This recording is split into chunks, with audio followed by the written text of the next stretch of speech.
on those. And the Hawks, who had a depleted roster, were in charge throughout. And the same night, last night, that the dearly departed Kyrie Irving rang up 35 on the Celtics road win, LeBron was on Instagram putting out this image, as we all know or learned today. It's Arthur the Aardvark. And Arthur's got a clenched fist. It's an image which provoked a social media response from guys like Portland's Damian Lillard and LeBron's teammate Isaiah Thomas, who, by the way, could be well ahead of a late December return from his hip injury. And tonight, with the Bucks and Giannis Antetokounmpo coming in, the 4 and 6 Cavs are still trying to figure a way through this early and major funk. Do you have the mentality like every single game matters? As a team, no, we don't. We have to gain that. We're not where we need to be. We all know that, but we're not far off either. So Dave McManaman was among those asking those questions in Cleveland. He now joins us. That's quite an admission early in the NBA season that we don't have the attitude every game counts for a team that's played so many big games. Yeah, and maybe that's the reason why that they don't have that urgency, because this group's been through so much the last 3 years. You had to explain to Mr. Smith the importance of the aardvark? Yes, Arthur the Aardvark. I mean, this is, again, not new territory for those of us who've been covering the Cavs the last several seasons. LeBron James, when asked to explain why he put stuff out there on social media like this in the past, said, I just have a beautiful mind, and I like to share what's on that beautiful mind. I think he also enjoys the attention, Bob.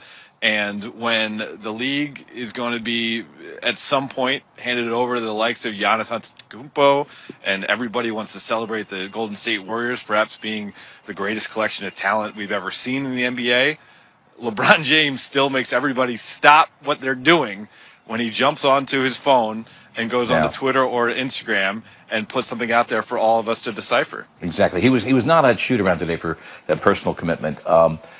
But what's the sense? How close is this from being a little preseason, early season stuff to like, Houston, we've got a problem here? I don't think we're there yet. One, you have to look at their roster right now. Their best big man, Tristan Thompson's out for a month with a left calf strain. Isaiah Thomas hasn't played yet. He'll be back sometime in the next 6-7 weeks, if not sooner. And he's a guy LeBron described last week as a 30-point-per-game scorer who's an all-star.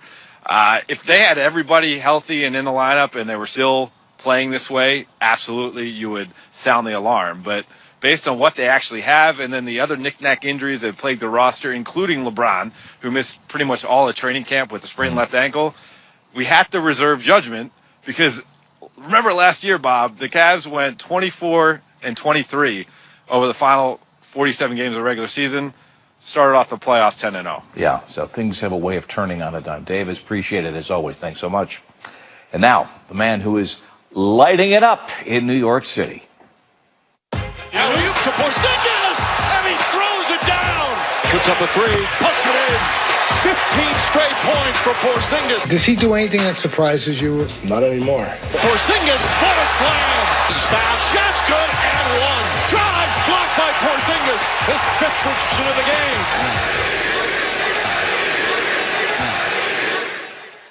And so finally, New York, this is your NBA wake-up call. Kristaps Porzingis, thought to be too young by the previous front office, Reed, Phil Jackson. Too young to become the man, has indeed flowered in the first weeks of this season. Career high 40 on the weekend, 17 in the fourth quarter. The Latvian currently is 2nd in the league in scoring, 3rd in blocks, and most importantly for the Knicks, 1st in attitude. We're just playing with that New York mentality, that New York grit. And I think we're representing the city the right way now, and that's it. Let's take a deep dive now on the tall Latvian with Frank Isola of the New York Daily News, who in today's paper writes that Porzingis carries himself like a superstar and believes he's an all-star. Frank, that didn't take long, did it?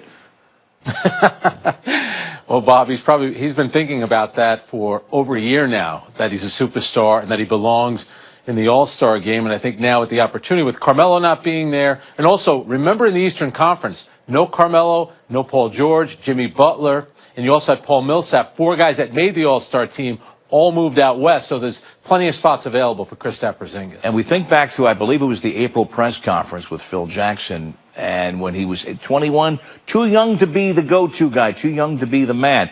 obviously, that's not the case here. No, I don't think it is. And I also believe that with a guy like Kristaps Porzingis, he left his home at a young age.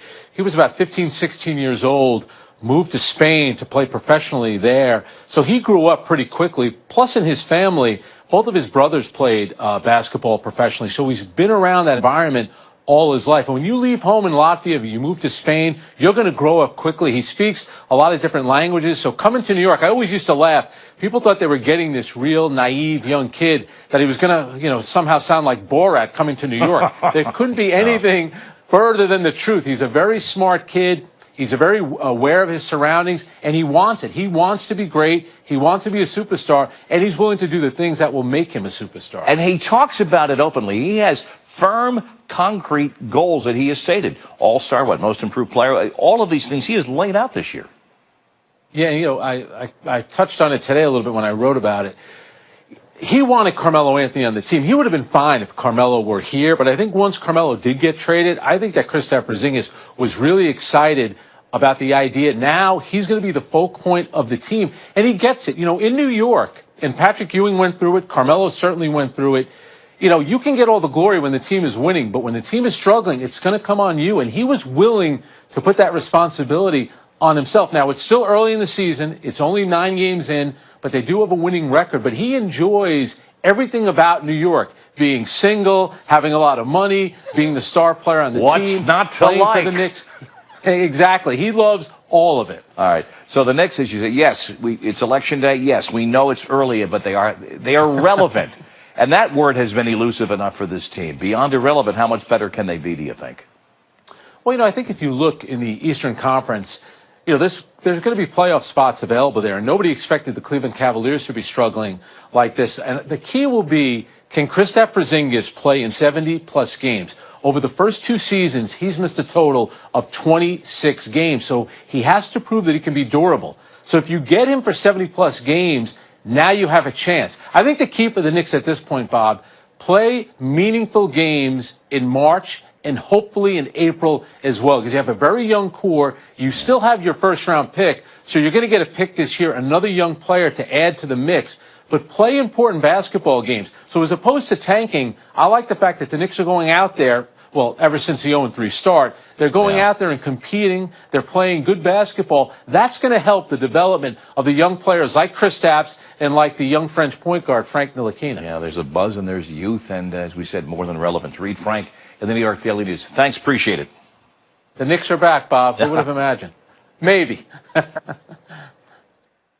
And now the 0-8 Cleveland Browns, who took a global flogging in the wake of their loss a week ago Sunday in London to the Vikings when they came home and tried to engineer a trade on the deadline, a deal with the downstate Bengals for a quarterback. Now, A.J. McCarron was the target. Time was tight, and while the exact reason sparked various reports and pointing of fingers, fact is the paperwork did not get to the league office by the 4 o'clock deadline, leading the Browns GM, Sashi Brown, the 4th man to hold that job in 7 seasons, fending off legitimate questions and even absurd questions like the one about did the Browns sabotage the trade on purpose?